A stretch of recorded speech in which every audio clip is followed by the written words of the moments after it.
Hi friends, ನಾನಿವತ್ತು simple ಆಗಿ ಒಂದು ಪುಳಿಯೋಗರೆ ಮಾಡ್ಕೊಳ್ಳೋದು ಹೇಗೆ ಅಂದ್ಬಿಟ್ಟು ನಿಮಗೆ ತೋರಿಸ್ಕೊಡ್ತಾ ಇದ್ದೀನಿ. ಇದು ಬೆಳಿಗ್ಗೆ ಟಿಫನ್ಗೆ ಒಂದೊಳ್ಳೆ ರೆಸಿಪಿ ಅಂತಲೇ ಹೇಳ್ಬೋದು. ಹಾಗೆಯೇ ಈ ವಿಡಿಯೋ ನಿಮ್ಗೆ ಏನಾದರೂ ಇಷ್ಟ ಆದರೆ ಈ ವಿಡಿಯೋಗೆ ಒಂದು ಲೈಕ್ ಕೊಡೋದನ್ನ ಮರಿಬೇಡಿ.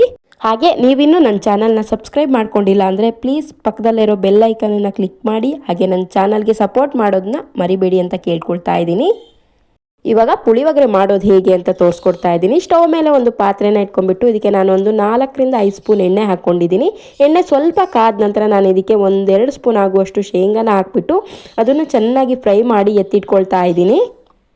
ಹಾಗೆ ಅದೇ ಕಾದಿರುವಂಥ ಎಣ್ಣೆಗೆ 1 ಸ್ಪೂನ್ ಆಗುವಷ್ಟು ಸಾಸಿವೆ ಹಾಕ್ಕೊಂಡಿದ್ದೀನಿ. ನೀವೇನಾದರೂ ಬೇಕು ಅಂದರೆ ಇನ್ನೂ ಸ್ವಲ್ಪ ಎಣ್ಣೆ ಸೇರಿಸ್ಕೋಬೋದು.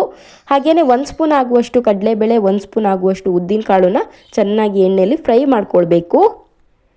ಅವೆರಡು ಕೂಡ ಸ್ವಲ್ಪ ಕಲರ್ ಚೇಂಜ್ ಆಗೋವರೆಗೂ ಫ್ರೈ ಮಾಡ್ಕೊಳ್ಬೇಕು. ನಂತರ ಇದಕ್ಕೆ ನಾನು ಕರಿಬೇವು ಮತ್ತು 1-2 ಒಣಮೆಣಸನ್ನ ಕಟ್ ಮಾಡಿ ಹಾಕ್ಕೊಳ್ತಾ ಇದ್ದೀನಿ. ಇದು ಕೂಡ ಆಯಿಲಲ್ಲಿ 1-2 ನಿಮಿಷ ಫ್ರೈ ಆದರೆ ಸಾಕು. ಇದಕ್ಕೆ ನಾನಿವಾಗ 1 ಸ್ಪೂನ್ ಆಗುವಷ್ಟು ಎಳ್ಳನ್ನ ಹಾಕ್ಕೊಳ್ತಾ ಇದ್ದೀನಿ. ಈ ಎಳ್ಳು ಹಾಕೋದ್ರಿಂದ ಪುಳಿಯೋಗರೆಗೆ ಒಂಥರ ಡಿಫ್ರೆಂಟ್ ಟೇಸ್ಟ್ ಕೊಡುತ್ತೆ. ಯಾಕಂದರೆ ತಿನ್ನೋವಾಗ ಮಧ್ಯದಲ್ಲಿ ಎಳ್ಳು ಸಿಕ್ಕುವಾಗ ತುಂಬ ರುಚಿಯಾಗಿರುತ್ತೆ. ಹಾಗೆಯೇ 1 ಲಿಂಬೆಹಣ್ಣಿಗಿಂತ ಸ್ವಲ್ಪ ಚಿಕ್ಕ ಗಾತ್ರದಲ್ಲಿ ಹುಣಸೆ ಹಣ್ಣನ್ನು ನೀರಲ್ಲಿ ಹಾಕಿ ಒಂದು ಅರ್ಧ ಗಂಟೆ ಮೊದಲು ನೆನೆಸಿಟ್ಕೊಂಡಿದ್ದೆ. ಅದನ್ನು ಇವಾಗ ಈ ಎಣ್ಣೆಗೆ ಹಾಕ್ಕೊಳ್ತಾ ಇದ್ದೀನಿ. ನಾನಿವಾಗ ತೋರಿಸ್ಕೊಡ್ತಾ ಇರೋದು ಒಂದು ಇಬ್ಬರಿಗಾಗುವಷ್ಟು ಮಾಡ್ಕೊಳ್ತಾ ಇದ್ದೀನಿ ಅಷ್ಟೇ. ಹಾಗೆಯೇ ಇವಾಗ ಒಂದು ಸ್ವಲ್ಪ ಬೆಲ್ಲ ಹಾಕ್ಕೊಳ್ತಾ ಇದ್ದೀನಿ. ಇದು ಆಪ್ಷನಲ್, ಕೆಲವೊಬ್ಬರಿಗೆ ಬೆಲ್ಲ ಹಾಕಿದ್ರೆ ಇಷ್ಟ ಆಗಲ್ಲ. ನಾನು ಸ್ವಲ್ಪ ಟೇಸ್ಟು ತುಂಬ ಚೆನ್ನಾಗಿರುತ್ತೆ ಬೆಲ್ಲ ಹಾಕಿದರೆ, ಅದಕ್ಕೆ ಒಂದು ಸ್ವಲ್ಪ ಬೆಲ್ಲ ಹಾಕ್ಕೊಂಡು ಮಿಕ್ಸ್ ಮಾಡ್ಕೊಳ್ತಾ ಇದ್ದೀನಿ.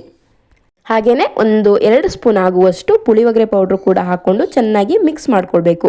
ಇವಾಗ ಆಯಿಲೆಲ್ಲ ಬಿಟ್ಕೊಳ್ತಾ ಇದೆ. ಇದಕ್ಕೆ ಇವಾಗ ರುಚಿಗೆ ತಕ್ಕಷ್ಟು ಉಪ್ಪನ್ನು ಹಾಕ್ಕೊಳ್ತಾ ಇದ್ದೀನಿ.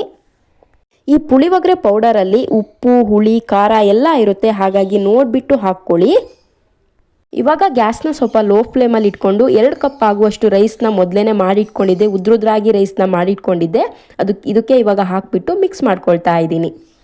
ಹಾಗೆ ಮೊದಲೇ ಹುರಿದಿಟ್ಟಂಥ ಶೇಂಗಾನ ಇವಾಗ ಹಾಕ್ಕೊಳ್ತಾ ಇದ್ದೀನಿ. ಇವಾಗ ಹಾಕ್ಕೊಳ್ಳೋದ್ರಿಂದ ಅದು ಕ್ರಿಸ್ಪಿಯಾಗಿ ಇರುತ್ತೆ. ಶೇಂಗಾ ತಿನ್ನೋವಾಗ ಡಿಫ್ರೆಂಟಾಗಿರುತ್ತೆ, ಡಿಫ್ರೆಂಟ್ ಟೇಸ್ಟ್ ಕೊಡುತ್ತೆ. ಶೇಂಗಾನ ಹಾಕಿಬಿಟ್ಟು ಒಂದ್ಸರಿ ಚೆನ್ನಾಗಿ ಮಿಕ್ಸ್ ಮಾಡಿಬಿಟ್ಟು ಉಪ್ಪೆಲ್ಲ ಕರೆಕ್ಟ್ ಇದೆಯಾ ಅಂತ ನೋಡಿಬಿಟ್ಟು ಕರೆಕ್ಟ್ ಇದೆ ಅಂತ ಆದರೆ ಸ್ಟವ್ನ ಆಫ್ ಮಾಡಿಕೊಂಡ್ರೆ ನಿಮಗೆ ಪುಳಿಯೋಗರೆ ರೆಡಿ ಆಗುತ್ತೆ. ಇದು ಬೆಳಿಗ್ಗೆ ಟಿಫನ್ಗೆ, ಹಾಗೆ ನೀವೇನಾದರೂ ಆಫೀಸ್ಗೆಲ್ಲ ಹೋಗ್ತೀರಾ ಅಂದರೆ ಲಂಚ್ ಬಾಕ್ಸ್ಗಂತೂ ತುಂಬ ಚೆನ್ನಾಗಿರುತ್ತೆ ಈ ರೆಸಿಪಿ.